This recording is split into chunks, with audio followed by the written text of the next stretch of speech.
That's great. But just tell me, so in that context, what, in terms of kingdom foundations, what's the difference in your thinking about a kingdom foundation and any other Christian foundation? We've got so much stuff out there, so much. I mean, so what do you mean by kingdom foundation? I believe it's often with these things why we're confused. The counterfeits look very much like the real, don't they? Mm. And often it's the direction from which we approach things. And by that I mean, if again we start with Jesus, the kingdom foundation, if I want to put it succinctly, is the foundation that's born out of the King. Mm-hmm. You want to put it simply. Like God first. It's God first. Yeah. It's born out of him being first. And if you watch Jesus, what he did was he came preaching and demonstrating the kingdom, from which he multiplied himself. He actually made disciples, and it was only then that communities of faith were birthed. And I think that often in our day and age we try and do it the other way around. We try and have communities of faith and then persuade people to put the kingdom first, hoping that somehow that will honour Jesus. It's back to front. And so it looks similar because the ingredients are the same, but actually the results are very, very different.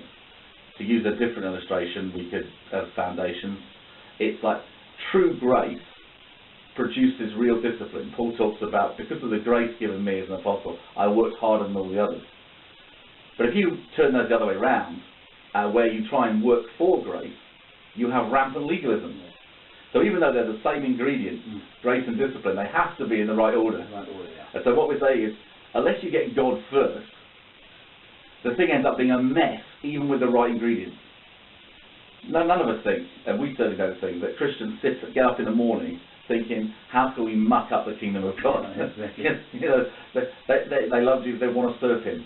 But too often we start from where we are and then end up projecting onto God, rather than starting from where he is, and then as 2 Corinthians 3 says, as we behold him, we become like him. So as we look to him, he forms who we are and our foundation. And so a kingdom foundation is a foundation that's born out of the King. Now, just one thing I'm going to ask you about, when you talk about foundation, sometimes this idea, I know I do a bit of building myself, so if you go to a clean plot of land, it's nice and easy to dig, to lay out a clean foundation, but often with the mix of what we understand and Christianity and all the things that go on, and there's so much information available to us and so much history and so much, often the foundations may be wrong. Because what I hear you saying is that we think we've got a right foundation, but how do we know? Because we look at the fruit. It's not the King first. It's something. So do you feel that in terms of putting these foundations out there, sometimes you've got to look at that. You have to take time to work out whether old foundations need to be broken up in order to put the right foundations in. Well, simply put, yes, of course. But I think part of our journey as well, following the New Testament, is exactly that. We've gone to places where Christ has not been known, which is exactly what the Apostle Paul did. And as you said, it's actually fairly simple there. You're setting up the foundation. For those of us who live in Europe and in the West, obviously, in a sense, it's been Christianized. And so you're consistently facing a very church society. Even though they may not believe anymore. There's so many English people, for instance, who still say they're Church of England, whether they follow Jesus or not. And so you're coming into structures that are already set up. And the real issue becomes, and although I'm not a professional builder, is the fact of the matter is the foundations do need to be looked at and they need to be redone. And this is a much harder job. Friends of ours in Guernsey had this done in their house, I believe, at one stage, where they had to have concrete injection go under their house. Winchester Cathedral, we used to live in Winchester, they sent divers down to put sandbags underneath because it was sinking. And so here we face in the West having to, if you like, break down underneath the structures. Because people often say, they listen to me and they think, so you're against what we're doing? No.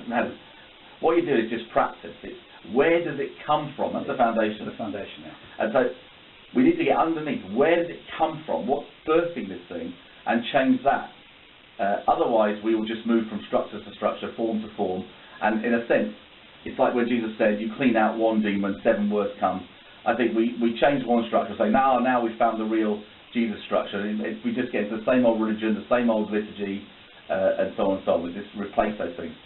So it still needs to be done where Christ has already been made known, but where somehow we've missed the plot, which, if you think about the early apostolic days, Peter was sent to the Jews, where he must have had the same thing. How does he help form a new foundation under something where they already thought they had a foundation?